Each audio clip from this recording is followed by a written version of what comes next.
Good afternoon. I'm Jana Martin, Chief Executive Officer of the American Insurance Trust, known to most of you simply as the Trust. We are delighted that you're able to join us today for this webinar titled, Helping Ourselves, Helping Others, Empirically Based Strategies to Keep Us Going. Today's webinar is being presented by Drs. Jamie Bodenloos and Dara Friedman Wheeler. Dr. Bodenloos is a licensed clinical psychologist in New York and professor of psychological science at Hobart and William Smith Colleges in Geneva, New York. She is a fellow at the Society of Behavioral Medicine and publishes in the areas of behavioral medicine, mindfulness, and health behaviors. Dr. Dara Friedman Wheeler is a licensed clinical psychologist in Maryland and a research psychologist at the Henry M. Jackson Foundation Uniformed Services University of the Health Sciences. She is also on the speakers faculty of the Beck Institute for Cognitive Behavior Therapy. I'm looking forward to this presentation, and I know that you all will learn a lot over the next hour and a half. Please join me in welcoming our speakers, Drs. Jamie Bodenloos and Dara Friedman Wheeler. It's all yours. Thank you so much, Jana, and all of the Trust staff who've made this process easy and seamless and a joy. We're so happy to be here today. Dr. Bodenloos and I are both Trust policy holders, so we've attended these workshops and we're very pleased to be offering one. As you know from our bios, we are both private practice clinicians. We also both hold academic positions and we're engaged citizens, which sort of is the context for our book pictured here on the right that focuses on self-care in advocacy and activism. So we know firsthand how hard it is to incorporate self-care and to keep it going through all of these different roles. We also both practice evidence-based psychotherapies, and today's strategies are based on those. They will likely feel very familiar to a lot of you. We imagine that many of you use these strategies in your practice, but of course, applying them to ourselves is a whole other story, right? And keeping them going is its own challenge. So we're going to talk a little bit, we'll review the strategies briefly, and then we'll focus our energies on sort of how to keep these going in a sustainable way with respect to the specific challenges that we face as therapists. Next slide.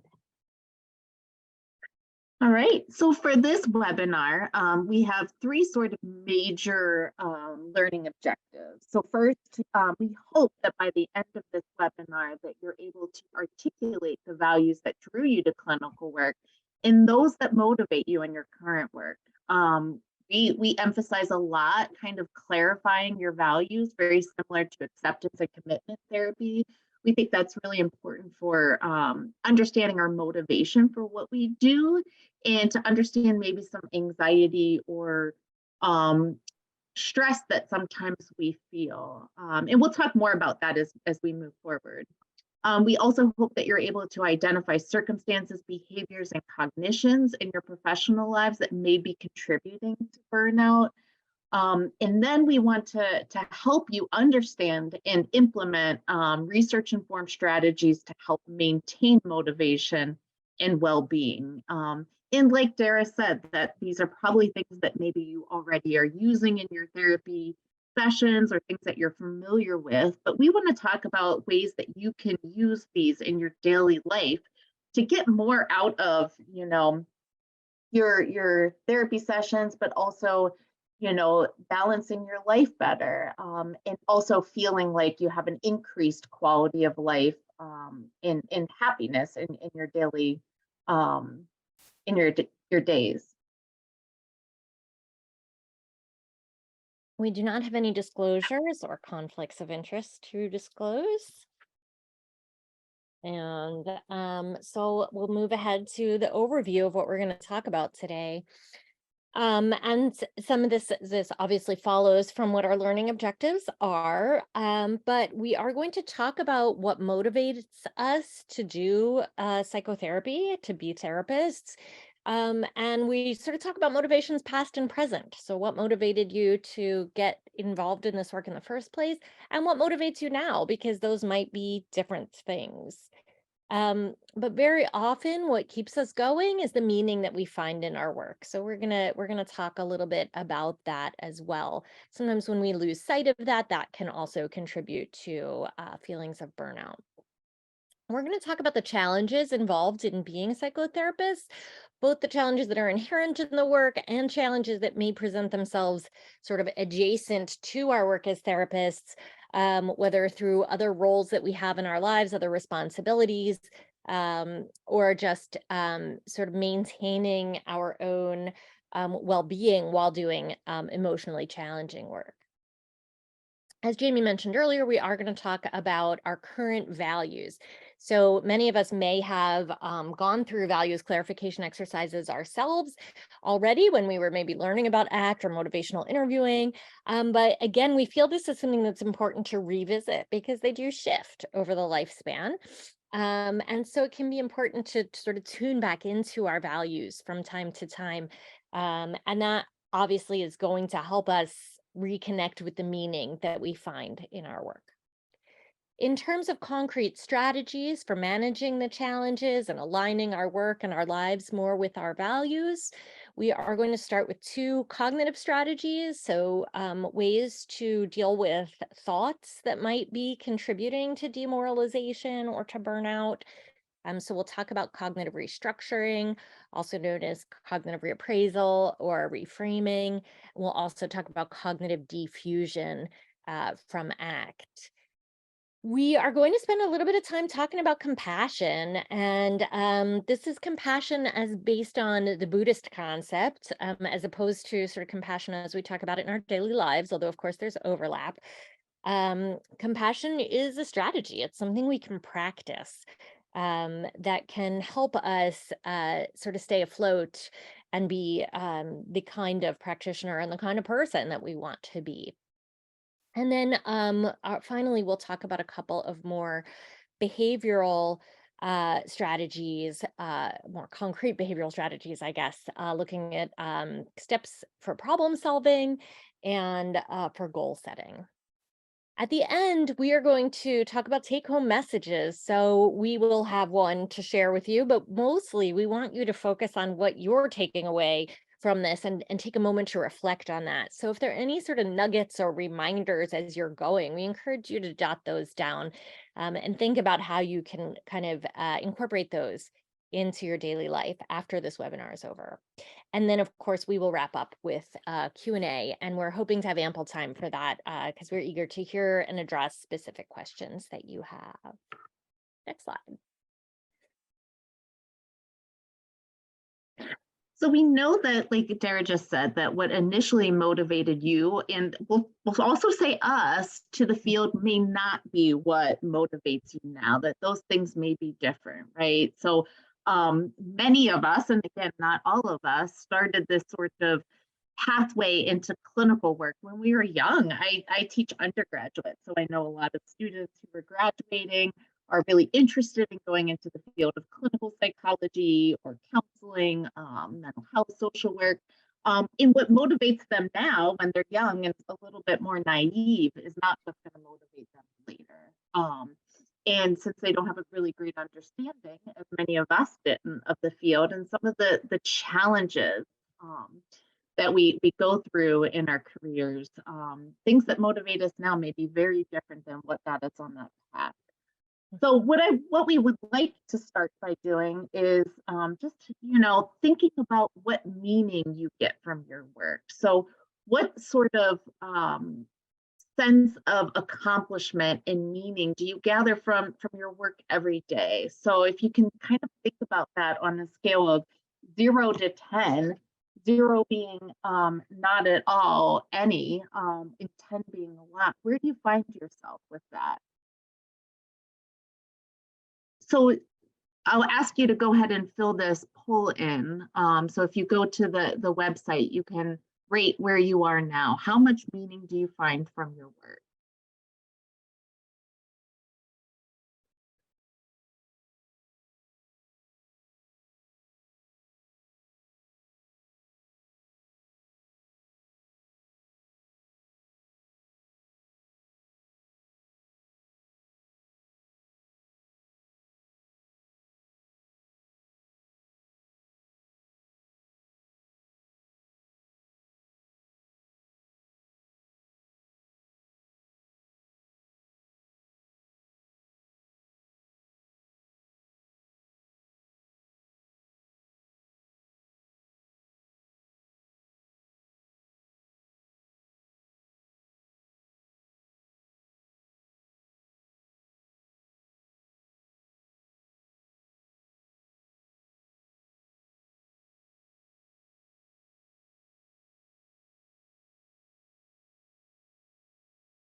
looks like some of the numbers are still coming in, but it does seem to be that we're hovering around 7 or 8, Mhm. with several people still being at the lower level as well.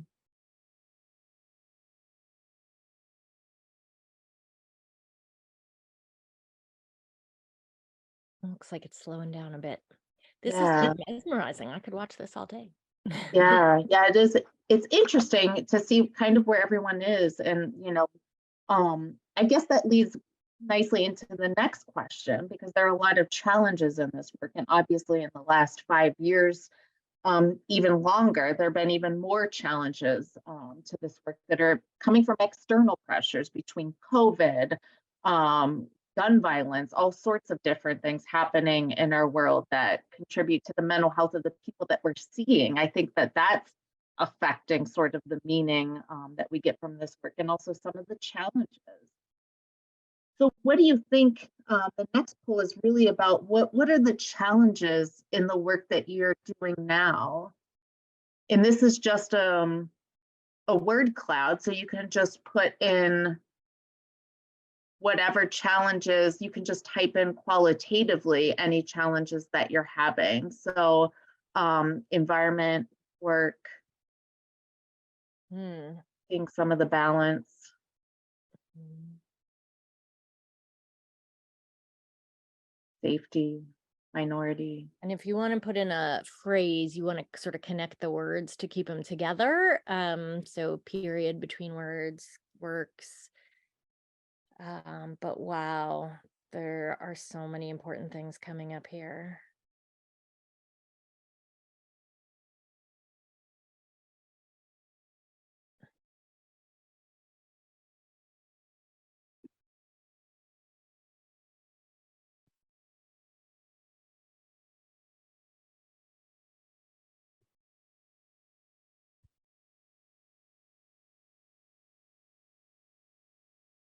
Hmm.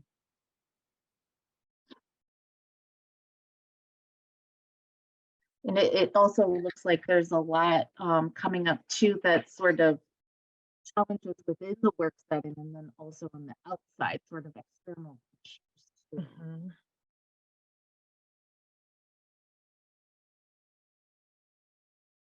Absolutely. We'll give it another minute or two because we know there are lots of folks. We want to get as much input as we can.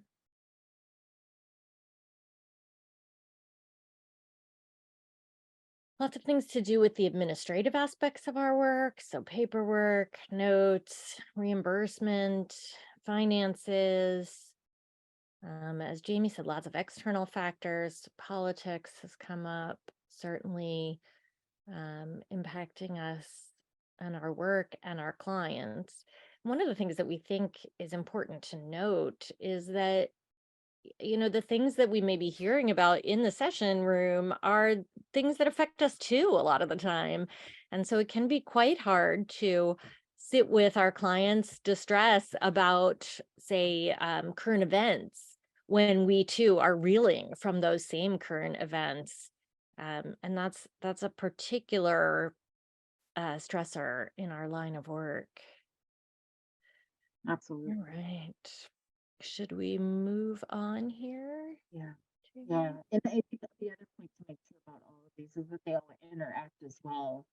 I mean, politics and reimbursement, are affected by, insurance and reimbursement are affected by politics and community and all these sorts of things. So yeah, this is Absolutely. and isolation. Okay. Thank you so much for contributing your thoughts about that. A few of the things that we've talked about there that came up in the last screens relate to some of the major challenges that we wanted to address today. Things that we feel that can be addressed effectively by some of the strategies we're going to talk about. So the first is worrying about our clients, worrying about how they're doing. And this is something that can sort of change across the span of one's career, obviously goes up and down with what our clients are dealing with. I know when I was in graduate school, I spent so much time worrying about my clients that when it came time to count up my hours for internship, I asked somebody if I could count the hours that I spent worrying about my clients. Don't worry, I didn't, not ethical as I understand it. But it was a lot of hours, right? It was a lot of time. I think I'm getting a little bit better at managing that worry, but when our clients are in really, really tough situations, it can be hard not to worry about them in between sessions. Sometimes our clients are just really struggling and they're not making the progress towards their own goals that they want and that we want for them. And that can be really hard too. If you think back to what motivated you to go into this field initially and maybe what still motivates you, if you went into this field to help people and you feel like folks are not moving in the direction they want to move, that can be really hard. It can be kind of demoralizing, can cause us to question what we're doing, if we're really giving our clients the help that they want and deserve. And then the last thing that I have on here is empathy fatigue. And this is a phenomenon um, more commonly called compassion fatigue. But as we're going to talk about later, some folks in the compassion world feel that the more appropriate term would be empathic fatigue or empathic distress, because compassion theoretically should result in a sense of helping and should be experienced as a renewable resource that leaves us feeling positively that we are making a positive change. I know some of you are probably laughing right now, feeling like that is not how we always feel at the end of a day's work. Um, but that's sort of what we're striving for, and there are practices that we can use to help us get back to that place when we are feeling kind of overwhelmed by others' distressing emotions, by our clients' emotions or sense of overwhelm. And certainly there are plenty of reasons to feel distressed and overwhelmed these days. And I do think the other interesting thing about the empathy fatigue is that, like, many of us go into this field because we have a high level of empathy and want to help people, because we do feel, that when we see people struggling, we feel that struggle. And, that's what drew us to the field. But it's also the same thing that's leading to burnout too, by having this high level of people who are struggling and feeling the demand on our practices and not getting the reimbursement, but wanting to help people. And I feel like that it's sort of on both ends of it. Mhm. Absolutely. The other thing, that can lead to sort of distress and challenges, is this idea that, we wear many hats, right? And I think that came up in the word cloud, right? Is that we talked about, I saw parenting came up, relationships, health, well-being, things happening in the community, politics, racism, all these things. Um, and when we are thinking about all these different hats that we wear, whether it's we're an advocate or we're taking care of aging parents, or the other thing that came up a lot was sort of the business aspect of private practice. We're drawn to this field because we want to help people, not because we have a business mind, and trying to manage coworkers and employees and that sort of thing. So there's just all these hats that we're constantly wearing.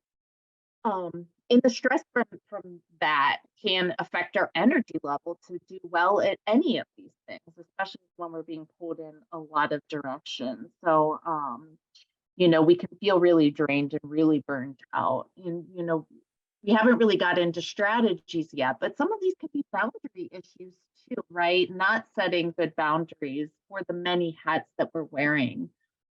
We know during COVID, probably many of you had this experience where, if you were the parent of young kids or even older children, many people were in the house. So you had to do your clinical work, but also switch your hat real quick to be a parent, to be a partner, to someone else in the house, or to be an advocate, to advocate for many different things that are happening.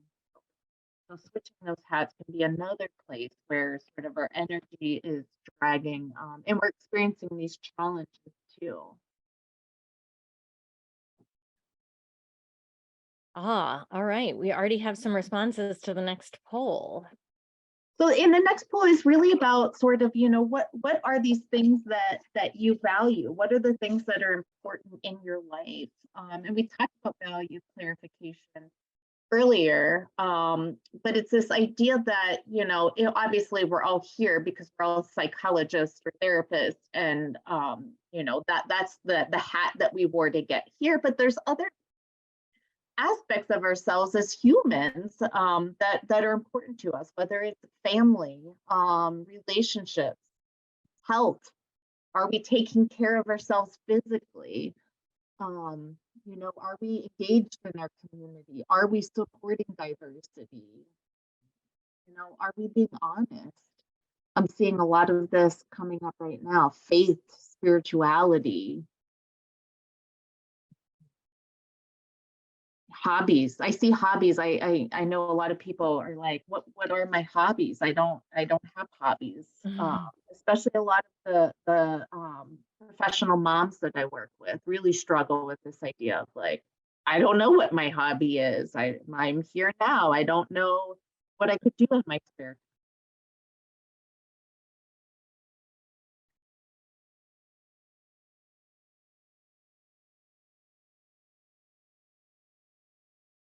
There's so many important things coming up here. I'm seeing family, relationships, health, helping.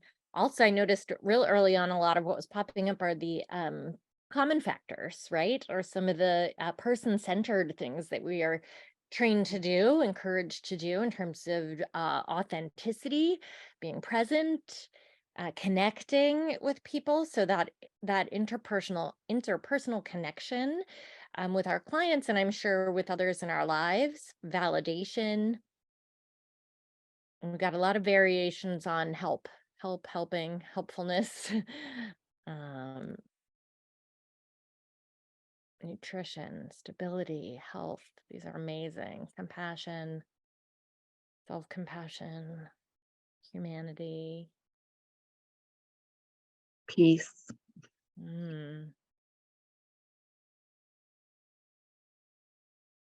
Empathy, as you mentioned, Jamie, that probably many of us would score high on scales of empathy, and that's something we really value. Mindfulness, acceptance,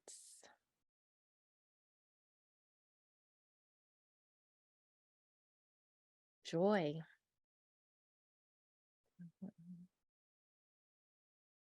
At times, your voice is coming in and out. So we notice when you look down that your voice is not as loud. So can you make sure you direct your voice towards the microphone? Absolutely. Yeah. Okay. Thank you very much. Sorry to interrupt. It's okay. Integrity, honesty. Yeah. Thank you so much. While we're letting these, yeah, sorry, go ahead. Oh, no, I was just going to say that, as these are coming up and, everyone's watching these come up, I'm wondering, for the top 3 that or whatever your values, to sort of having that moment of reflecting of how much time you are spending in those things, sort of looking at, values and time spent doing those things that are consistent with your value, right? That's, where we're going to understand a little bit about, boundaries and, well-being. If you're living a life that's not consistent with the things that are important to you, it's likely that you're experiencing more suffering. So, taking a moment just to reflect on that. What are the things that are important to you? And is your time reflecting that? Yeah. And to follow up on that, I would just say, we're asking folks to sort of tune in or retune into their values, because these may be sort of where we can find meaning in our work and outside of our work. And these things can sometimes fall by the wayside. Sometimes we forget, like, oh yeah, that's why I do this. It's not really all about the money or all about the paperwork, or obviously money is important, but that there are these other factors that keep us going, that maybe drew us to the field in the first place, or that motivate us now. And remembering that, can be important in and of itself. And then, as Jamie said, looking at our daily lives and thinking like, am I living a life that's consistent with these values? Does my daily life reflect the fact that I really value family and health, for example, or joy and authenticity? Or have I sort of gone off of that track? And certainly life pulls us in every direction, and so that can happen. And we're hoping that this moment of reflection can encourage us to sort of make whatever tweaks we can to our daily lives so that they line up more with our values. And, just to add to that also, and family's just set front and center, right? And I'll see family and health and those sorts of things, their relationships, helping others. I guess the other question to ask yourself is, even if maybe the time is aligning right for your values, are you fully present? Are you being mentally taken in different directions when you're there? And it could be mentally, it could be our phones pulling us away. Are we fully mindful and present during those times, with family, in our relationships, when we're trying to, engage in healthy behavior, be in nature, and those sorts of things?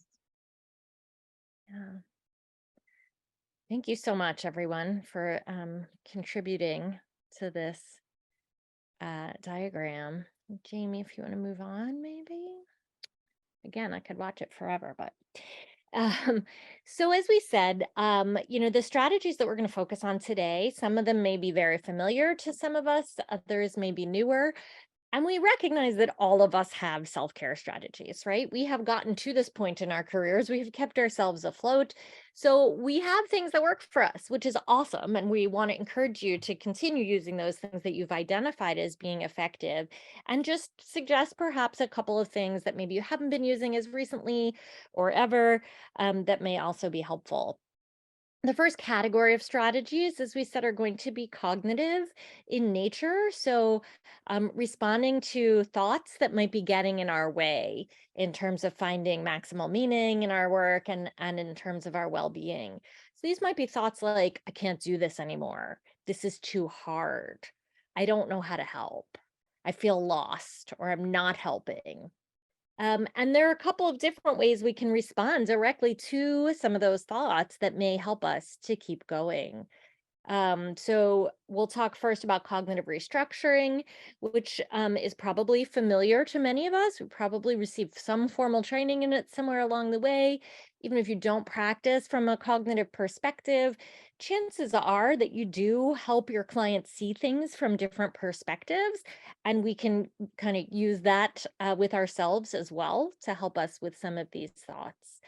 And then we'll talk about cognitive diffusion, a strategy from acceptance and commitment therapy, another approach to dealing with thoughts that may be causing us distress. As I mentioned, we're going to talk about compassion, as based on the Buddhist definitions and use.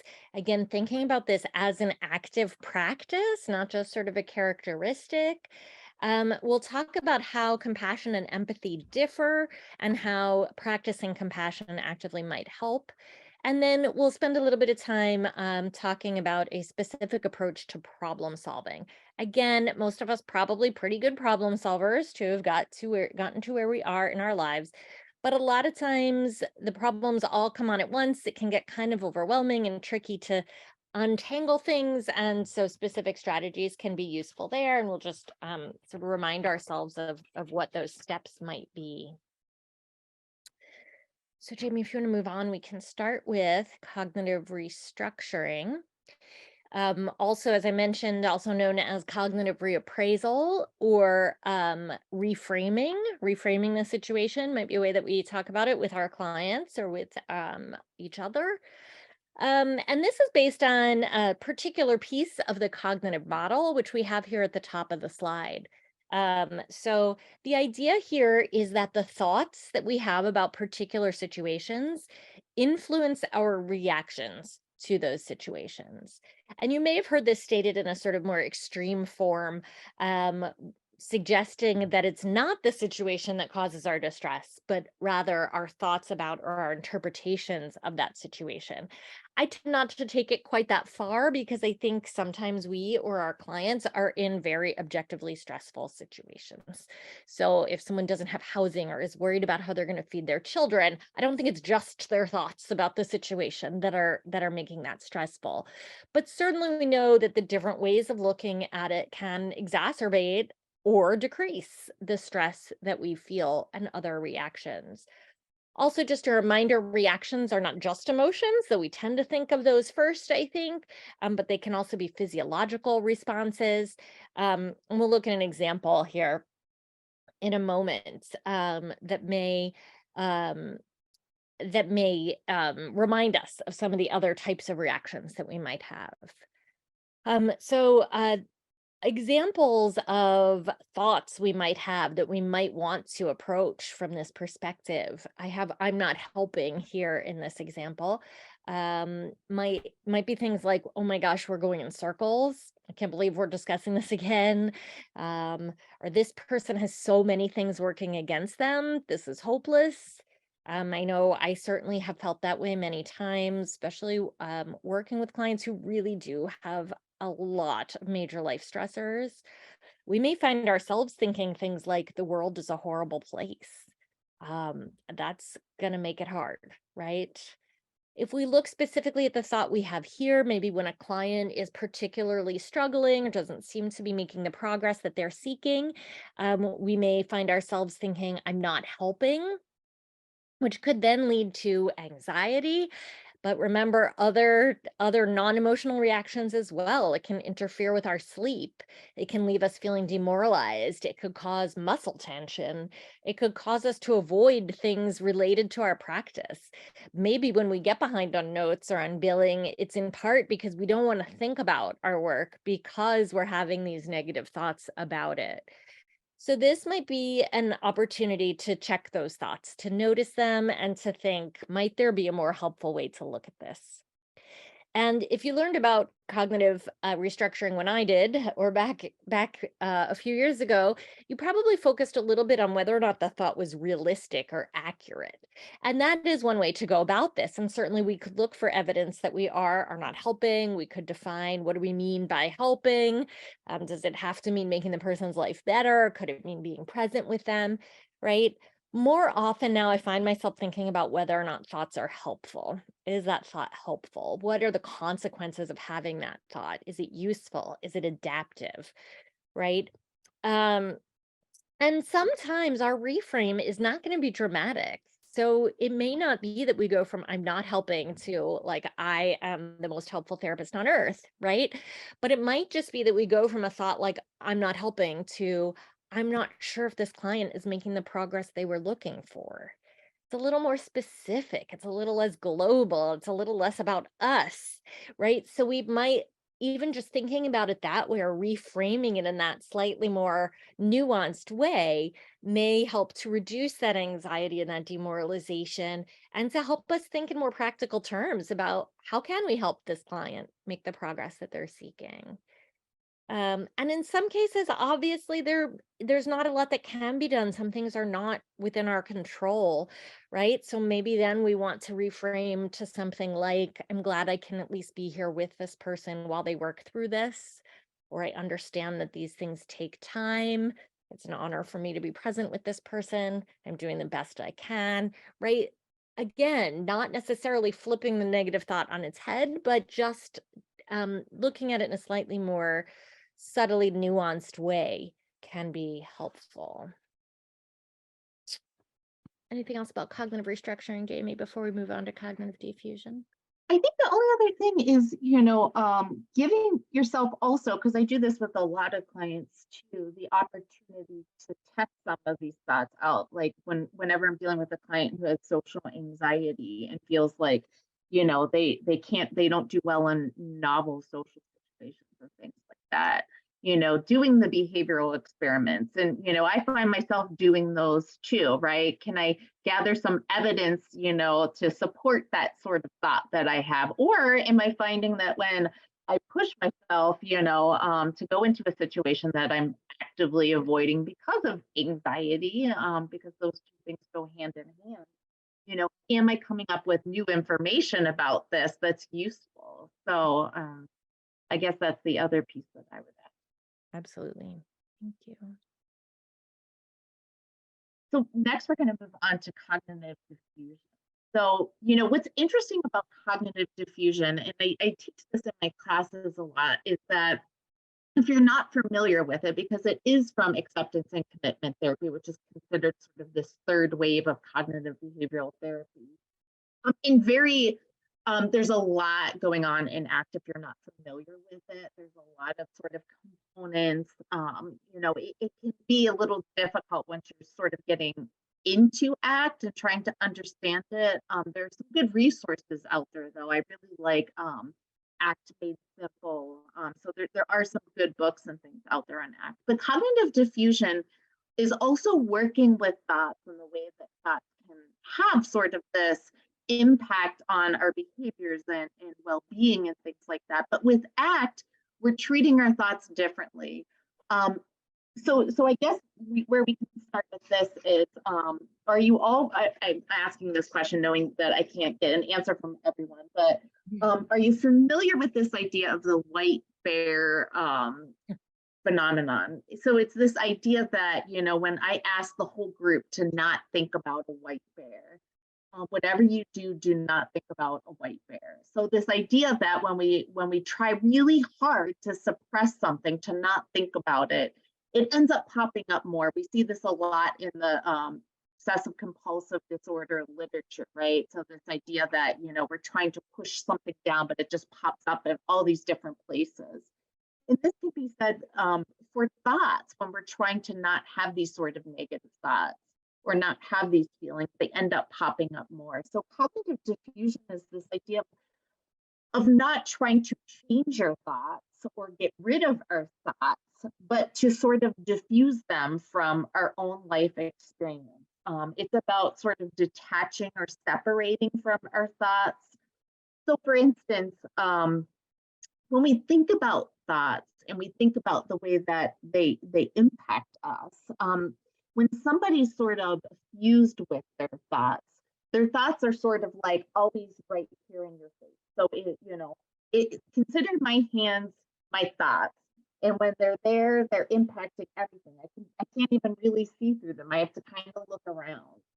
But cognitive diffusion is about giving a little bit of space, maybe even bringing them down a little bit. So I can see the thoughts, they're there, but I can also see around them. And I can see the things happening in my life without them being clouded or affected by these thoughts. So cognitive diffusion is the process of gaining some separation or detaching from our thoughts.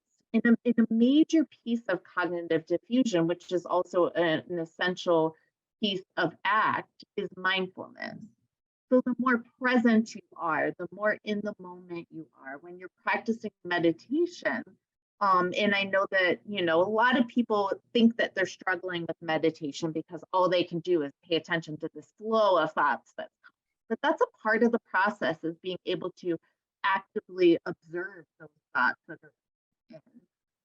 And we'll talk a little bit more about mindfulness when we talk about compassion. But it is a strategy that can be beneficial to see that it's just a thought and it's not, you know, my reality. So the example I like to give is because I see a lot of my clients struggle with this, and even myself, sometimes I struggle with this, is like the thought that I feel I am depressed because I'm feeling that. I have the thought that I am depressed. So there's a big difference between having this thought, I am depressed. Maybe I'm noticing, you know, I'm kind of waking up in a bad mood. It's harder to get out of bed. It takes a lot to just do the daily tasks. So I'm having this thought, I am depressed. But it's a very different experience if I have the thought I am depressed, because now I'm searching the environment and seeing all these things that are consistent with a major depressive episode, right? I'm seeing the fatigue, I'm seeing these other things. And soon that sort of snowballs those thoughts to other things. Whereas if I have the thought, I'm I'm feeling depressed. I'm having the thought that I feel depressed. Huh, that's interesting. Wonder where that came from. In looking at it differently, more objectively, like just a thought I'm having instead of it being fused with my experience. And you know what, that is one strategy is to instead of feeling like every thought you have is your reality, is to talk to yourself in that way, like, oh, interesting, I'm having the thought that I want to harm myself, or I'm having the thought that in celebration of Mother's Day that I'm a bad mother, right? So, you know, these thoughts can come, and that doesn't mean that's our reality. So it's this idea of finding some sort of separation. Wow, I'm having the thought I'm a bad mother right now. That must be because the kids are acting up, and I'm running, you know, short on fumes right now. So, you know, I think I need to engage in some self-care. That's probably why that thought came up.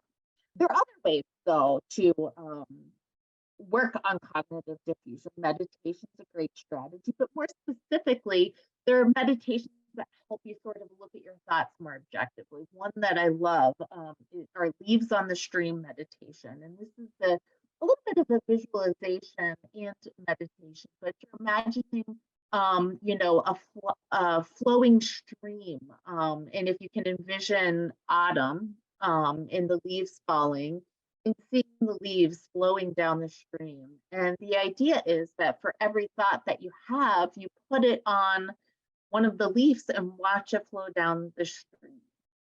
And then the next thought you have, you put it on the leaf, watch it go down the stream. And this can be very effective, especially if you're somebody who ruminates a lot. You know, a lot of us sort of hang on to those thoughts, or if we have that sort of narrative flowing, it's some narratives are really hard for us to let go of for whatever reason. They just can be really difficult, but this can be a really effective strategy. I've actually seen this strategy work for a client I was working with when I was in a previous position, who was really struggling with her thoughts affecting her ability to make any progress in PT. She was trying to walk again. And she just, it was really, you know, no one could see any physical reason why she couldn't do it. It was a lot of like mental barriers. And so we tried the strategy in therapy, and it really helped her sort of move on from this feeling of like, I can't do it, and all these negative thoughts that were coming up. Another so the one thing about ACT is there really are some interesting and interesting in sort of a silly way metaphors and things that come up with these different concepts. And one of the ones I love to make my students do is called the milk exercise. And I always sort of giggle when this time of the semester comes up, because what I do is I have them think about milk. You know, we all know what milk is, right? We know the liquid, the taste of it. We can envision, you know, what it feels like in our mouth. I mean, a lot of people say cold milk, you know, some people envision chocolate milk. We all can kind of conjure up this idea of what milk is. What I do is I have them go through that process of, you know, reminding themselves what milk is. And then in the spirit of not having them make eyes at each other as they're going through the exercise, they turn around and face the outside of the room.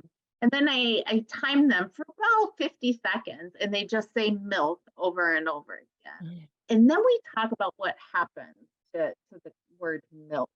And it's really interesting because when you just talk about milk every day, you have this idea of what milk is. But when you're asked to participate in this activity, you start to pay more attention to you know, how it sounds, what the letters sound like, the consonants, the vowel, how it comes together, which is interesting because if we apply this sort of exercise to other things that come up in our lives, the negative words that we say to ourselves, you know, that dreaded word of like failing something, failure can be a really emotionally charged word to us. But if we did that exercise with that word, it suddenly loses its meaning, and all we hear are sort of the elements of speech that make that a word. So that process sort of diffuses the meaning from from that word. So cognitive diffusion really it isn't about changing a thought. And this strategy works really well too when some of us and some of our clients struggle with this idea of judging something. Oh, that was a bad thought I had. So cognitive diffusion doesn't label a thought as good or bad. It just says that's a thought, and it was just a thought that you had. And I think that some people this strategy appeals to. Absolutely. Thank you, Jamie. I love sort of walking through this content again, and being reminded of its power. I do think what you were saying about the word failure really resonated, especially in the context of having thoughts that you're a bad parent, a bad partner, a bad employee, that we screwed up. I think these are thoughts that pop up surprisingly often, and sometimes we can notice that and be like, wow, that was kind of an extreme thought I had. Like, oh, that was a thought. Like, let's let it go. Yeah. The idea also of the leaves floating down the stream, I think, is a nice segue into our discussion of compassion, if you're ready to move on. Yeah. Okay, great. So compassion is also a topic that's related to mindfulness. And some practices begin with mindfulness practice. Very often they do, in fact. The idea here is, as I said, that compassion is not just empathy. It's not just feeling what other people feel or being a kind, caring person, though, of course, those are wonderful things too that perhaps most of us embody. Um, a lot of times I think in daily life, we do conflate it with empathy, and we do think that sort of feeling what other people are feeling is an important piece of what we do. It may well be, but I want to focus on a piece of what we do. There are other things we do as well. When I first learned about compassion meditation, sort of feeling like maybe I'm sometimes overly empathic or take on too much of my clients' distress, I was like, whoa, I don't want to practice more compassion. That's going to be a bad idea. Like I actually need more boundaries. But as it happens, compassion practice and compassion meditation can help us to manage the emotions that we take on from our clients and that we feel. Compassion in Buddhist tradition is conceptualized as a renewable resource. We're not going to run out of it. So there may be times in our practice when we feel kind of tapped out. The end of a long day of seeing clients, your partner, your family member starts to tell you about their day, and you might feel like, oh my gosh, I don't have any more resources, right? In theory, compassion is something that we can kind of keep replenishing, that can help us keep going in moments like that and respond the way that we want to respond. So according to compassion scholars, and I'll have a link at the end here of a lab at Stanford that does a lot of work on compassion and altruism, actually. There are a few steps in the compassion process. The first is mindfulness, this idea of being present and not judging, right? Those are sort of the two components to being mindful, is non-judgmental awareness. So the idea here is that we need to be present in part to notice suffering. And that's the second step of compassion, is noticing suffering. So if you look at this word compassion, it literally means suffer with, which again sounds like empathy, right? And that is an important component here. So we're going to notice suffering in the world, and this can be major suffering like poverty and hunger and war, or it can just be suffering more in the Buddhist sense, which encompasses that, but also just sort of wanting things to be different from how they are, right? Counts as suffering in these philosophies. Once we notice the suffering, we tend to feel empathy. We tend to feel the emotions that we believe the other person or people are feeling. Then there are some subsequent steps in compassion. The next step is a desire to help and a willingness to help. And as we've mentioned before, sometimes you can and sometimes you can't in concrete ways. But just that desire and that willingness to help are believed to be helpful. And we can talk about sort of what the mechanism of that might be. And then often we do help. We do something helpful. right? Whether it's bringing a meal to a family who has a sick family member, or a kind word to a child who looks isolated. Right? These are little things that we might be inspired to do once we tune into that desire and willingness to help that may make a difference. And then the last step to be added to this compassion model is that the person feeling compassion or experiencing compassion then feels a warm glow. We feel good knowing that we want to help and that we're doing what we can to help. And if you contrast that with what we talked about with empathic distress, where we feel sort of overwhelmed by other people's difficulties or distress, or by the emotions that they evoke in us, that's a real different place to end up, right? So compassion practice is intended to help us kind of get through the whole process to end up in this place where we feel a sense of something positive, that we are in community with others, that we are doing what we can to help, whatever that may be. And so for those who are thinking like a warm glow, when's the last time I felt a warm glow after a long day of work? It may be that the process is breaking down a little bit, and that's where it might be helpful to explicitly practice compassion, or compassion meditation can help us reconnect with the whole process, as well as with other folks who are compassionate and who are practicing compassion, which can also sort of replenish those stores. There have been studies of this looking with medical professionals where they divide half the sample into a group, assign half of the folks to do compassion meditation for a period of time and half of the folks to do an empathy practice.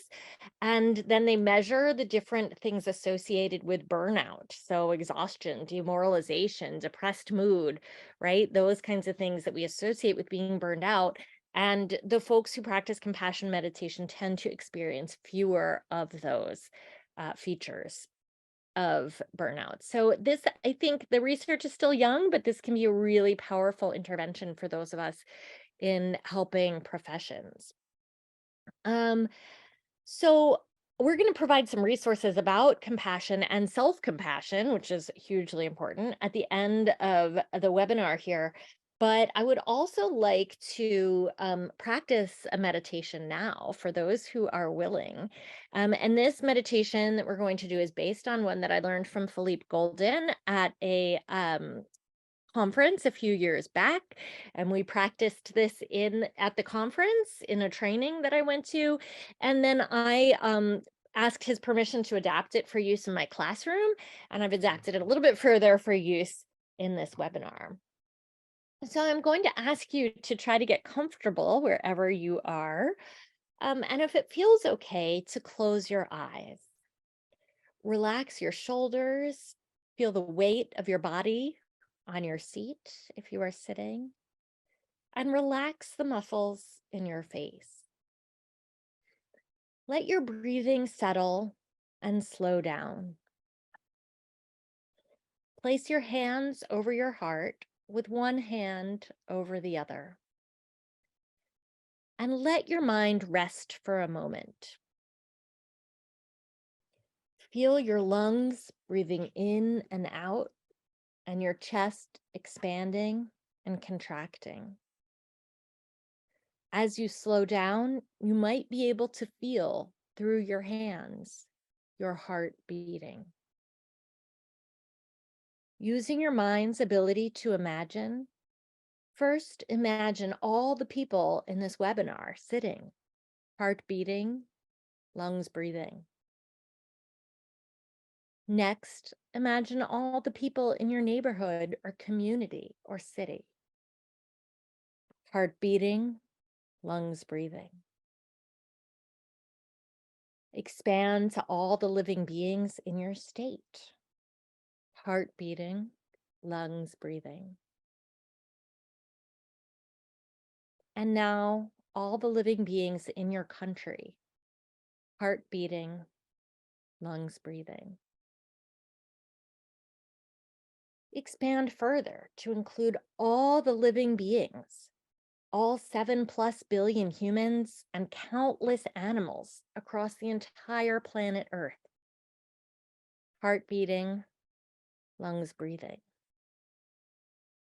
Take a moment to consider that every living being wants to do well, to be happy, to live a meaningful life just like you, and that all human beings wish to be free from pain and suffering and discontent just like you. Imagine the countless living beings, heart beating, lungs breathing, just like you at this moment. All beings, heart beating and lungs breathing.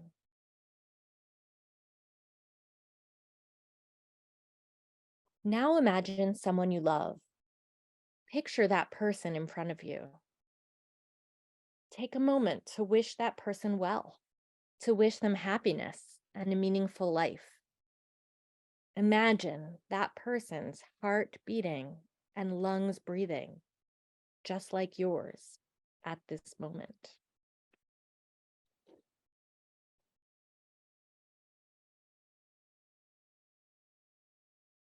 Now imagine someone you don't know, someone you've never met before. If you're in an office building, you might focus on someone on another floor of the building, or maybe someone outside your house or apartment who might be walking down the street right now. Heart beating, lungs breathing. Take a moment to wish them a life free from pain and suffering and discontent. Imagine that person's heart beating and lungs breathing, just like yours at this moment. Now imagine someone who has caused you pain, someone with whom you disagree, or someone you dislike. Picture that person in front of you, heart beating, lungs breathing. Take a moment to wish that person well, to wish them happiness and a meaningful life,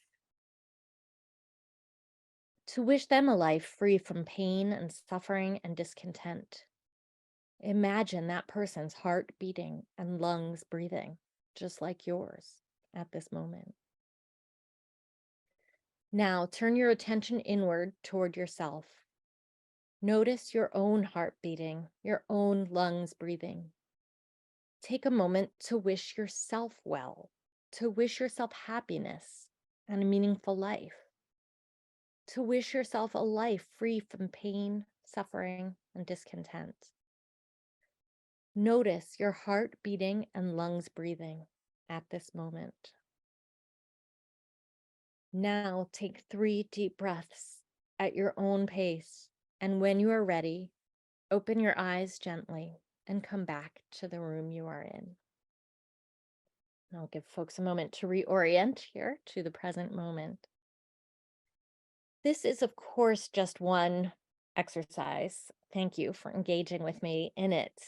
There are many different compassion exercises with different sort of focuses. You may also find loving kindness meditations to be helpful and similar in some ways to this practice. And regular practice of these may help us to feel that compassion is renewable, not depleted, that we have more to give, both to ourselves and to others. I'll be very happy to hear your reactions to the exercise and your questions about it when we get to the Q&A. But for now, we're going to move on to our next strategy of problem solving. So like we talked about earlier, we all are solving problems every day, whether it's in our sessions or outside our sessions or in our family life.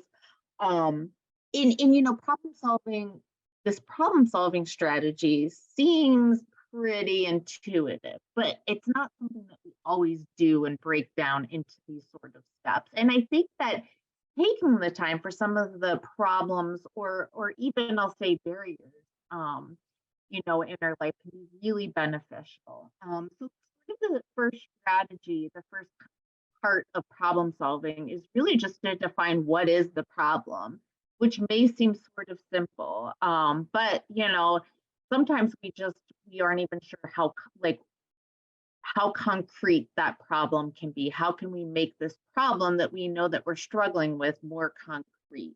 So it's one thing to say that, I'm just feeling a lot of stress. Well, let's break that down even further, right? So where is the stress coming from? Do we have control over the stressor? That's one thing that we haven't really touched on in this webinar. But as a health psychologist who's done a lot of work on stress, we know that, we have stressors in our life that we have control over, right? And stressors in our life that we unfortunately don't have control over. And we should respond to those differently because they require different responses. So for instance, if you're having an uncontrollable stressor, you have a lot of clients to see in a week, you've got kids to take to 5 different sports, you have to make dinner, etc. You have a husband or spouse, significant other that's out of town a lot, so you're single parenting a lot. That's an uncontrollable stressor you have. So defining what the specific problem is, sometimes breaking it down into the most specific parts. So uncontrollable stressors can be helped by emotion-focused coping strategies, whereas controllable stressors can be affected by more concrete sort of problem-solving strategies. So if we have something going on, so for instance, I'm going to go through an example.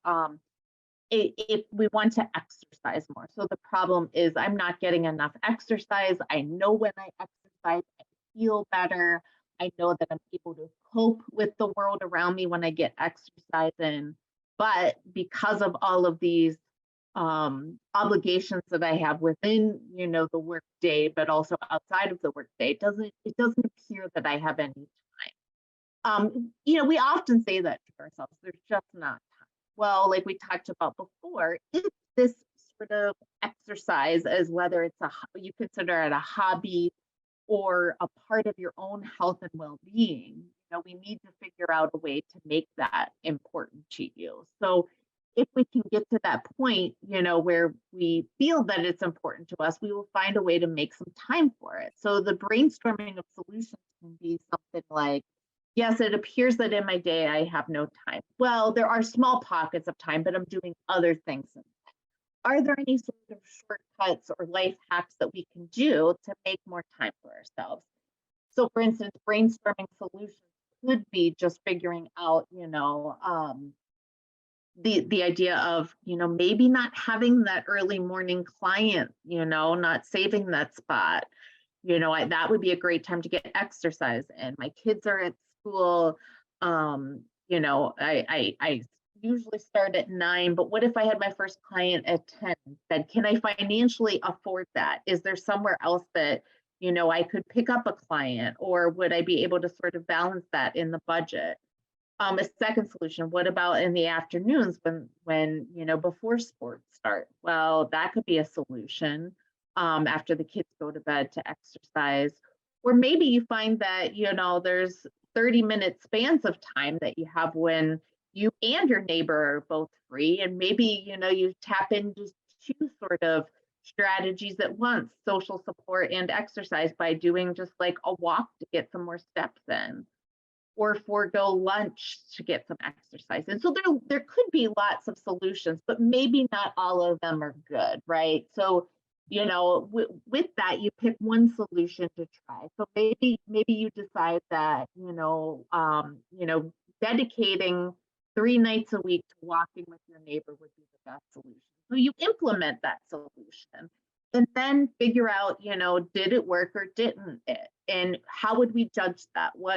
How would we know whether it worked or not? Is there some specific criteria that we would decide? Does that mean that, you walked 3 times a week for an hour or 30 minutes? Is it a certain amount of steps? And if it works and you can kind of keep that up, then you sort of solve the problem. But if you're still struggling with that, maybe, your friend has other obligations and can't walk regularly, or there's other things, then going back to the drawing board and going back through some of those solutions. Sarah, did you want to add anything to that with the problem solving? I guess I'm just thinking about how this applies to some of the challenges that folks in this webinar identified, like, for example, dealing with the financial aspects of a practice or insurance, reimbursement, things of that sort. Just looking at this cycle through that lens real quickly, just when we're defining the problem, we in our challenges section, we were allowed to be as broad and abstract as we wanted, right? So we could just say reimbursement or finances. We might want to define that problem real specifically, like spending too much time dealing with billing, or um, reimbursement insufficient to make ends meet, right? Then, once we define our problem nice and specifically, as you were saying, then moving on to brainstorming solutions to that. Like, well, I can call at the insurance company and at least lobby for higher reimbursement rates. Is it necessarily going to have the impact I want right away? No, but it's a thing I can do, right? Or maybe we look at it from a totally different perspective. Maybe we join a group that's doing work on this issue, like Doctors for America. I don't know if anybody's familiar with that. You don't have to be a physician to be a member, but they're working on these issues of health coverage and the problems in our medical system. Maybe that's a concrete thing we can do, right? Try it, implement it, review the results again. Is it going to be like next week my reimbursement rates go up and everything that should be covered is covered? Probably not, right? But do we feel a little bit less helpless about that? Or do we feel like we're maybe making some positive changes in that direction? That kind of thing can be helpful as well.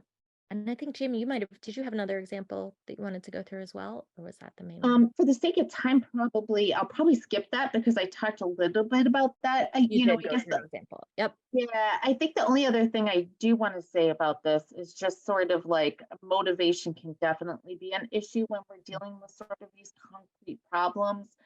So even if it is something as specific as exercising or making these phone calls, like it sounds good in theory, but sometimes it's hard to like muster up the motivation to do this. And I think a part of that can, and if you're not familiar with, or maybe you are, motivational interviewing has a lot of great strategies for that, that you can even use on yourself, to be honest.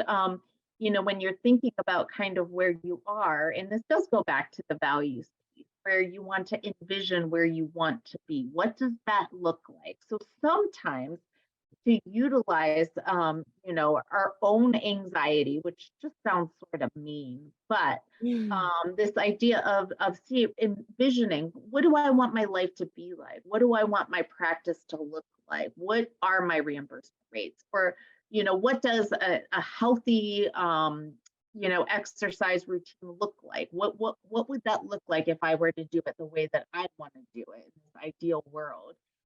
And make yourself a little uncomfortable. There's something called cognitive dissonance if you're not familiar with it, but this idea of, envisioning kind of having these thoughts of where you want to be, but your behavior may not be consistent with those thoughts.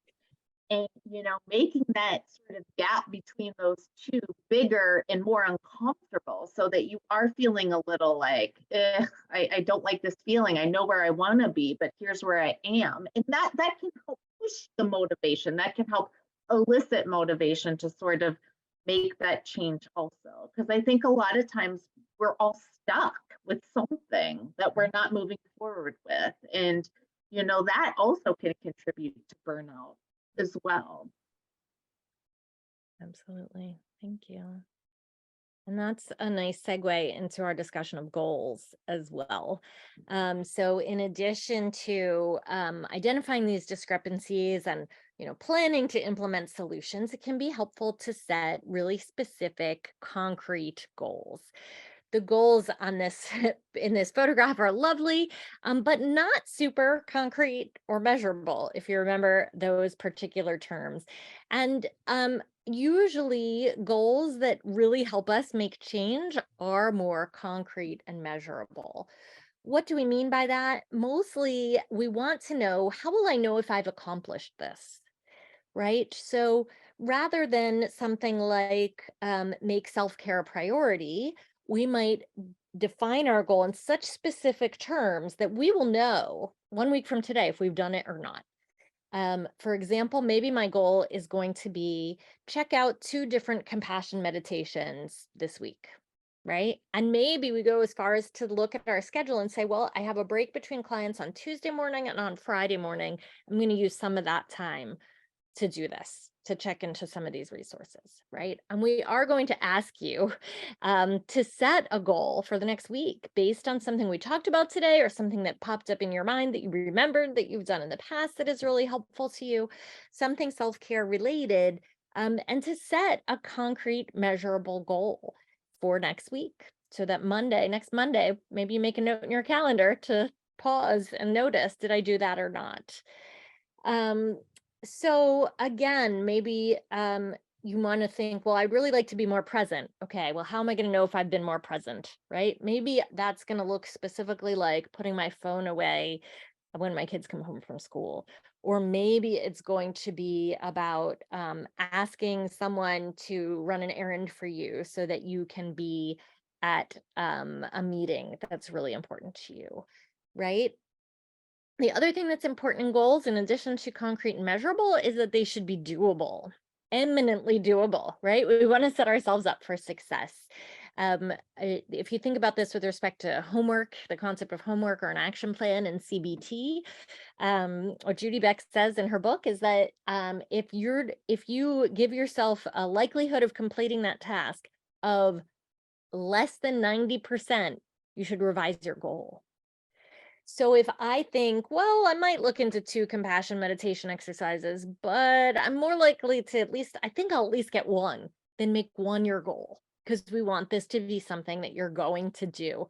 So you can feel that sense of accomplishment and build some momentum and build on that. So we'll just take a second now while we're moving to our next slide and ask you to jot down in your phone, in your calendar, wherever, a goal, a self-care related goal for next week. And if these are things you want to share or ask about in the Q&A, we can, but really it's just for you.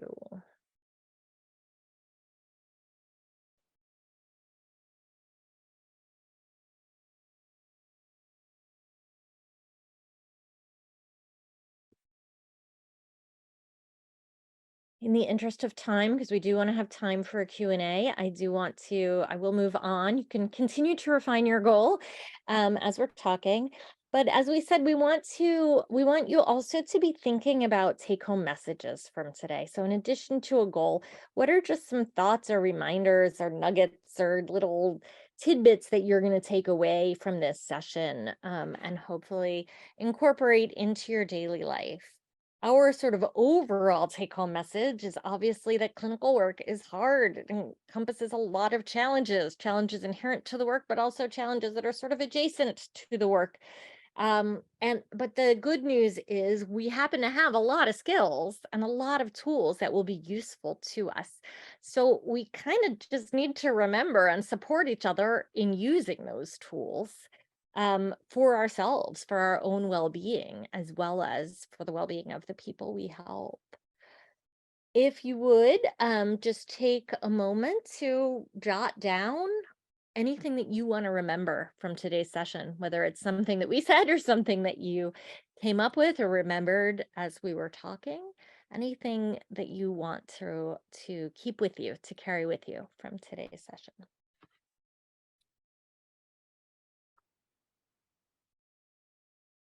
And whenever you want to move ahead, Jamie. I don't know, this picture makes me want to disconnect I know. and go, We'll away. come back to this picture after we review resources here. So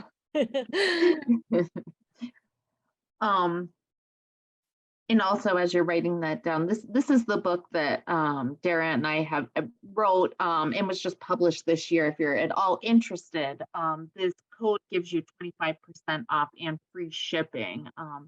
In everything that we've talked about here is covered in this book. And this was really written for people who are trying to advocate for change, whether it's as an activist or in the clinical realm or as a teacher, whatever work that you're doing to try to make a difference. The strategies that we talked about today, and we go into a lot more detail and cover a lot more in the book. So Other resources that we have here are in your last slide. So as Jamie mentioned, acceptance and commitment therapy is complicated, and there's a little more explanation, a little more context for it at contextualscience.org/ACT.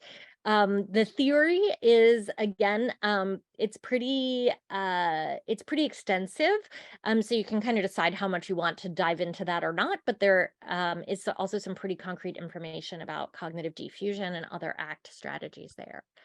More information about CBT is available at the Beck Institute website, as well as the ABCT website, Association for Behavioral and Cognitive Therapies. And of course, the sort of Bible of CBT is Judy Beck's book, Cognitive Behavior Therapy Basics and Beyonds, which is now in its 3rd edition. For more on compassion and self-compassion, which we maybe didn't get to talk enough about today, we recommend the website compassionate.com, which is a super cool organization promoting compassion and self-compassion all over the world. Kristen Neff, who's sort of the main researcher or scholar of self-compassion, has some wonderful exercises, meditations, and other activities at her website, which is listed here. And then the center at Stanford that I mentioned, also linked here. And for more on this distinction between empathy and compassion, and also the related construct of sympathy, there's a short, very readable article by Sarah Shire, who's actually the founder of Compassionate, about those different constructs. So I am going to return to, or Jamie's going to return to the mountains. Thank you. And I think now we are going to pass things over to Dr. Chisholm. Is that right? Yes. Well, thank you so much, Drs. Friedman-Wheeler and Bowden-Lewis. We greatly enjoyed your presentation. I really appreciated the very skills-based nature of your presentation, and I believe our policyholders did too. The questions that they have are related to the skills and how they can apply them to their own self-care. So I think we'll jump in right there. The first one touches on one of the points that you all made in your wrap-up. That question is, how do compassion meditation and loving kindness meditation differ? Yeah, so there's a lot of overlap. And if you know something about loving kindness meditation, you probably noticed elements of that in the meditation that we did. There are so many different variations on this theme that I'm not sure that I have the best answer on that, although I know I've looked into it a few times myself. Compassion meditation can focus on other beings and wishing them well. It can also focus on sort of other aspects of the process. The wishing others well piece, I think, is the main criterion for loving kindness meditation. I will say that compassion meditation, maybe as a broader umbrella, can focus additionally on others' suffering, on sort of how we process others' suffering.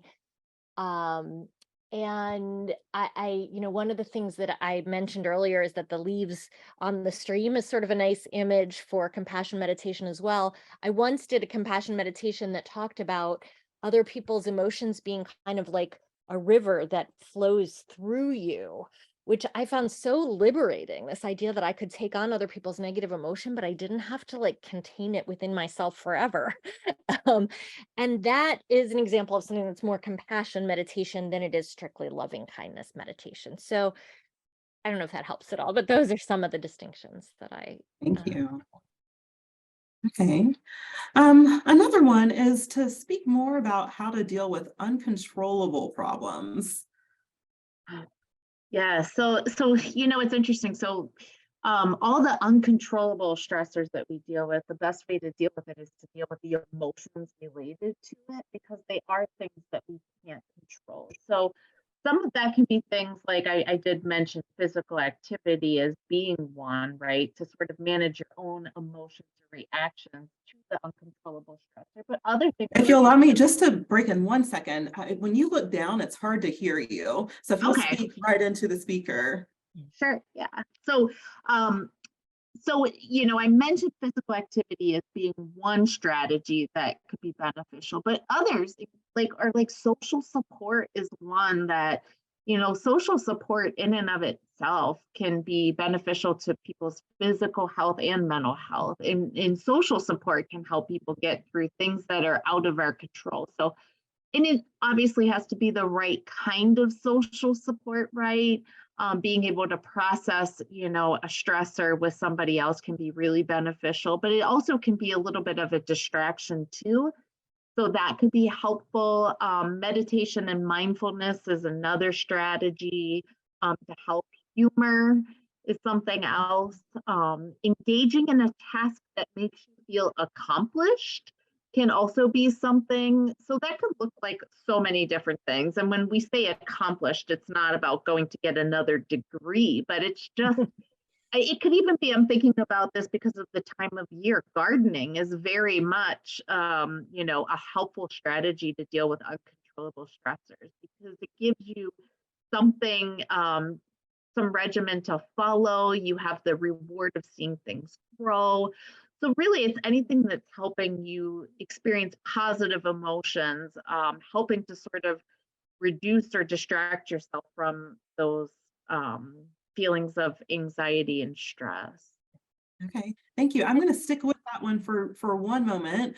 There's another kind of follow-up question there. So how about what are the emotion-focused strategies for uncontrollable stressors? And help me to understand how to reconcile what I perceive as the contradiction between leaves on a stream and milk exercises. I'm gonna leave that second part to you, Jamie, Yeah, but I think Jamie yeah. just reviewed a whole bunch of emotion-focused strategies, which are fantastic, from distraction to humor to social support. We talk a lot about social support, and I'm sorry we didn't have time to get into it today. I also wanted to point out that when we think about things that are outside of our control, I think we want to really check and make sure, like, is there anything I can do about that at all? Because some things, like I said earlier, I can't wave my magic wand and revamp our healthcare system or make gun violence go away. But are there things I can do to work towards solutions to those problems?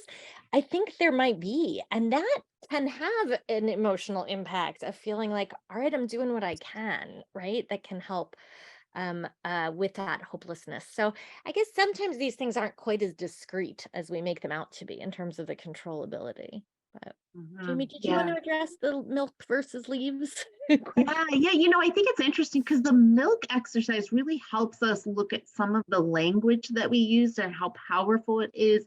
And that really when we sort of break it down, into its, minute parts, that these are just sounds, these are just words, and that we're giving them such power. So it's this idea that, we hear some word, it can be very upsetting to us, but that's not necessarily, doesn't have to be the case. Like when we really look at a word, whereas like the leaves on the stream exercise is giving us that opportunity to look more objectively at our thoughts and to realize that they're not stuck with us, that they can sort of float away. So two different strategies, two different ways of addressing sort of the same thing. Thank you. And maybe the last question, because I think that there was some interest in maybe a lot of people in terms of insurance. And so people are clearly worried about insurance and reimbursement. And so maybe if both of you could speak to how we can use some of the strategies that you spoke about today to the worry and stress that comes along with reimbursement. Yeah, that certainly jumped out at me when we looked at those challenges as well, from this group. I think, as I gave an example of sort of using the problem solving wheel to address that. So I think this is one where we can use some of the more problem focused strategies. But we're also going to bump up against things we cannot control, or at least we cannot individually directly control, right? So maybe we want to work for healthcare reform. Maybe we want to call our contact a certain insurance company and follow up on things.